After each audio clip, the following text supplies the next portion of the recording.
भारत के पश्चिमी भाग में खूबसूरत जगह में से एक महाराष्ट्र में स्थित रत्नागिरी, जिसका शाब्दिक अर्थ है रत्नों का पहाड़। महाराष्ट्र के कोंकण तट पर बसा एक ऐसा शहर जिसकी कहानी सदियों पुरानी है। यह शहर सिर्फ अपने सुनहरे समुद्र तटों और हरी भरी पहाड़ियों के लिए ही नहीं जाना जाता, बल्कि इसका इतिहास, संस्कृति और स्वतंत्रता संग्राम में का योगदान इसे एक अनमोल रत्न बनाता है। तो आइए जानते हैं भारत में स्थित खूबसूरत शहर रत्नागिरी के बारे में।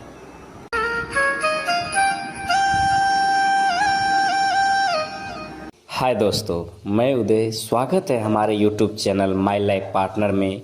आप इस वीडियो में देखने वाले हैं महाराष्ट्र राज्य के अंतर्गत रत्नागिरी के खूबसूरत हिडन जेम्स और मशहूर स्ट्रीट फूड भी।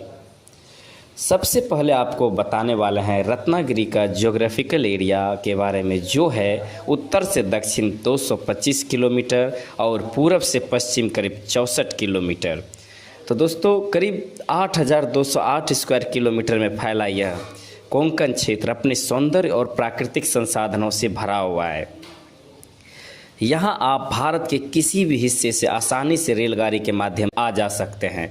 यहाँ दोस्तों आप डायरेक्ट जो है एरोप्लेन से नहीं आ सकते हैं, क्योंकि यहाँ कोई भी हवाई अड्डा नहीं है। आप अगर एरोप्लेन से आते हैं भारत के किसी भी हिस्से से, तो आपको पहले मुंबई आना पड़ेगा। आगे आपको बताऊं, रत्नागिरी धार्मिक और प्राकृतिक सुंदरता का खजाना है। यहाँ के सबसे प्रसिद्ध स्थल गणपति पुले, जो रत्नागिरी रेलवे स्टेशन से करीब 20 किलोमीटर की दूरी पर है। यहाँ समुद्र तट पर भगवान गणेश का स्वयंभू मंदिर, जहाँ भक्त और पर्यटक शांति की तलाश में आते हैं। यहाँ और बहुत सारे हिडन प्लेस है, जैसे कि आरे वारे बीच, जहाँ लोग जिपलाइन करते हैं और इन्जॉय करते हैं, क्योंकि बीच के साथ जिपलाइन करेंगे तो आपको एक अलग ही अनुभव होगा। आप गणपति पुले बीच पर भी बहुत सारे एडवेंचर एक्टिविटी कर सकते हैं। आगे आपको बताऊं, आप मार्लेश्वर मंदिर और साथ ही मार्लेश्वर मंदिर के पास आपको बहुत बड़ी सुंदर वाटरफॉल देखने को मिल जाएंगे। और यहाँ पहाड़ों की चोटी पर संगमेश्वर मंदिर भी, जो कि काफ़ी खूबसूरत है, आप वहाँ भी जा सकते हैं। और अगर रत्नागिरी शहर के आसपास आप हिडन जेम्स देखना चाहते हैं, तो आपको थीवा पॉइंट, मांडवी बीच, रत्नदुर्ग फोर्ट या भगवती किला, और जब आप कोल्हापुर के साइड जाएंगे तो आपको बहुत सुंदर हिल स्टेशन देखने को मिलेंगे। आइए, हिडन जेम्स के बाद हम आपको लेकर चलते हैं रत्नागिरी के इतिहास में।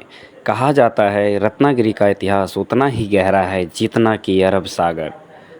प्राचीन काल में यह क्षेत्र चालुक्य और राष्ट्रकूटों जैसे शक्तिशाली राजवंशों के अधीन रहा, और बाद में यह बहमनी सल्तनत और फिर बीजापुर के आदिल शाह के नियंत्रण में आया। रत्नागिरी के इतिहास सबसे महत्वपूर्ण मोड़ तब आया जब मराठा साम्राज्य के संस्थापक छत्रपति शिवाजी महाराज ने इस तटीय क्षेत्र के महत्व को समझा। उन्होंने जयगढ़ किले और भगवती किले जैसे समुद्री किलों को जीतकर वहां अपना प्रभुत्व स्थापित किया, जिससे यह क्षेत्र मराठा नौसेना के लिए एक महत्वपूर्ण केंद्र बन गया। बाद में यह पुर्तगाली, डच और अंग्रेज जैसे यूरोपीय भी इस बंदरगाह की ओर आकर्षित हुए, और अंततः यह ब्रिटिश शासन के अधीन आ गया। और दोस्तों, रत्नागिरी में भारतीय स्वतंत्रता संग्राम में भी एक गौरवशाली भूमिका निभाई है। अब आइए जानते हैं यहाँ के मुख्य भोजन के बारे में। रत्नागिरी में लगभग 90% लोग मछली, चावल, भाकरी खाते हैं। मछलियों में ज़्यादातर यहाँ के लोग सुरमई, भांगड़ा, झींगा जैसी मछलियाँ खाते हैं। इधर सबसे ज़्यादा लोकप्रिय और स्वादिष्ट मछली सुरमई मछली है, जो कढ़ी के साथ खाते हैं।